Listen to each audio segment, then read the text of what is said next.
Hey guys, this is Shannon with Nearly Organic Noshing, and today I am making banana bread.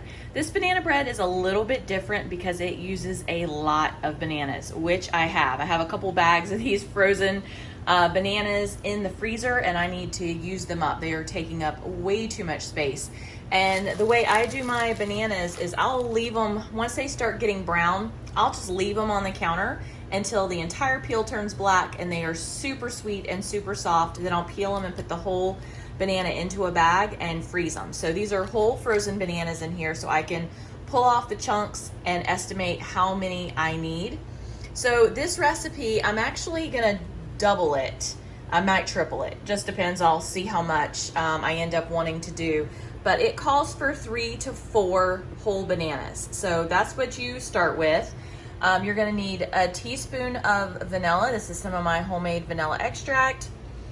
A 1/3 cup of butter, 1 egg, 1.5 cups all-purpose flour, 1 teaspoon of baking soda, 1 teaspoon of baking powder, 1/4 teaspoon of cinnamon, 1/8 teaspoon of salt, 3/4 cup sugar, and then your choice of if you wanted to put chocolate chips or nuts or something like that in. I am going to be putting walnuts in, and I realize this is my last bag of walnuts that I had in the freezer from Costco, so we are going to have to make a trip to Costco before the holidays because I bake a lot, and then I use walnuts for baklava. If you're interested in how to make baklava, I will link it up in the corner. Super simple. It's time consuming, but simple. So I have my bowl over here with my little sifter here to do all of my dry ingredients, and then I have my KitchenAid mixer set up and ready to go. So I'm going to go ahead and separate out my bananas and put those in there and get them whipped up. Okay, to make things just a little bit easier, I put the frozen bananas into a bowl in the microwave, and when they are warmed up, I'm just gonna mush them up really well and then add them into my wet ingredients in the KitchenAid. So while that is going, I'll go ahead and start putting the wet ingredients and start it mixing. Okay, I have 2 eggs in here beaten well, because remember I am doubling my recipe. So those are in there, along with my butter. It calls for 1/3 cup. I am doing 2/3. And it calls for 1 teaspoon of vanilla. I don't usually measure this, but for this I will. I usually just kind of dunk. I feel like you just really can't have too much vanilla. And I'll go ahead and get that part, start mixing.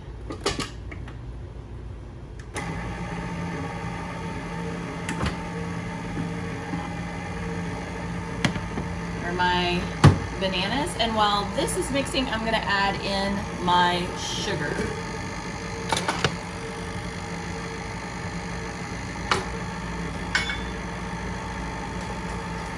Calls for 3/4 of a cup, but I am going to double that.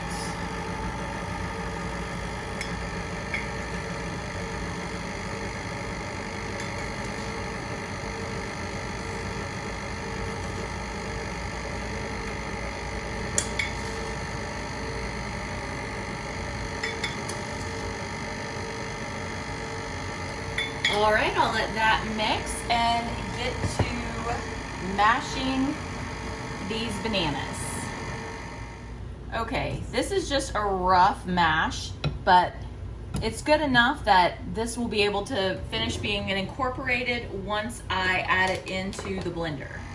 All right, the KitchenAid is working away, so we will go ahead and get started on our dry ingredients.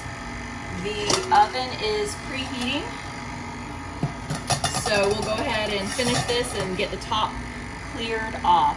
So our recipe calls for 1.5 cups of flour. This is a 1/4 cup that's in here. So I'm going to need 12 scoops.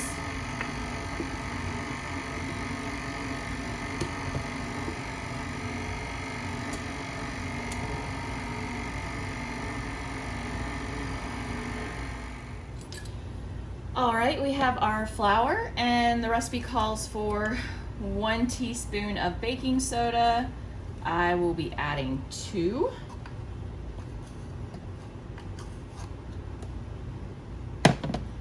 Same for the baking powder.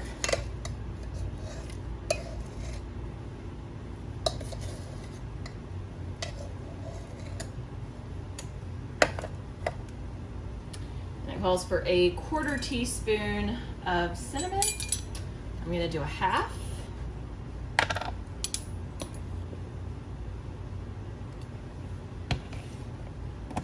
And an 1/8 teaspoon of salt, and I will do a 1/4 of that.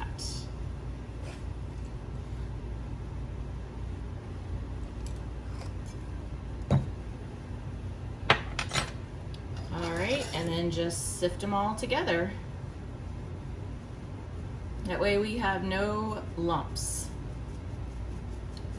It does not taste great to bite into a big chunk of baking soda or something like that. It's just kind of ruins the whole muffin or a piece of bread if you do that. So, all right, now we'll get the mixer going again and add in our dry. All right, have the mixer ready to go, and slowly add in our dry ingredients.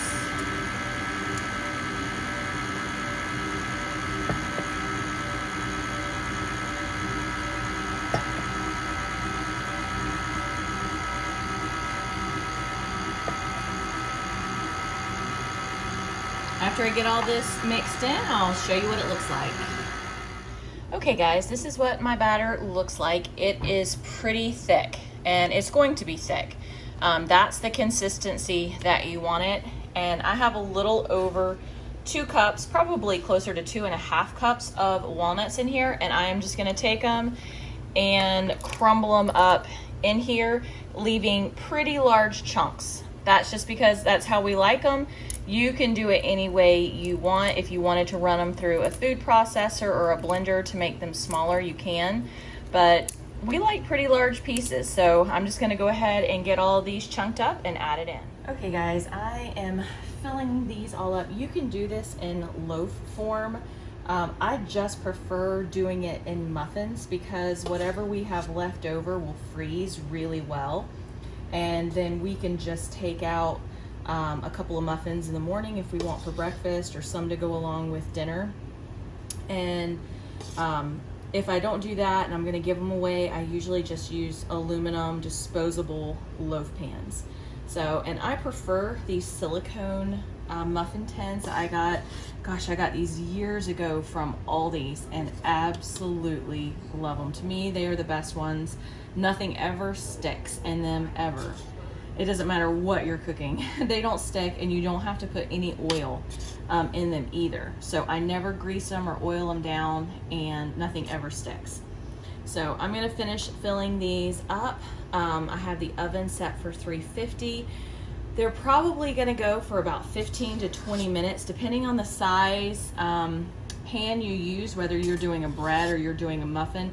Will really just depend on how long you cook them. I will check them starting at 15 minutes and then just see how they're doing from there. Because sometimes one kind of pan will cook faster than another, or a different area in your oven. But I'll end up with a lot of muffins here. So I'm gonna finish this and get them in the oven.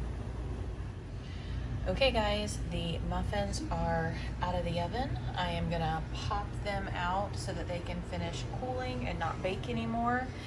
And they are all done. Once they're cool, I can package them up and take them to the different family members that I'm going to deliver them to, and then put the rest in the freezer. All right guys, this is what the muffins look like, all popped out. I have them separated out. These are gonna go to Chris's parents, these are gonna go to my parents, these are gonna go to Trev, and I'll pull a couple of these to have with dinner tonight, and the rest will go in the freezer, and I'll put a bag of them in the freezer for Jake. Jaden when he comes to town later this week so that he can take them home to his apartment. So not too bad, just using up stuff, trying to clear out the freezers and make a little bit more space. But this is a phenomenal recipe. It is so good. If you like very banana-y flavored stuff, you know, like real banana, not fake banana, then you will love this recipe. It's so good. I mean, you can just see how, you know, how smushy and soft and stuff these are. So good. All right, guys, it is time for me to get this kitchen cleaned up and everything packed away. If you enjoyed the video, please don't forget to give me a like or comment below. I will link a couple of videos in the corner that I think you might be interested in, but check out the channel and enjoy the videos. And I will link the Pinterest site below where I got this recipe. I've been making it for a while. So good. All right, guys, have a great day.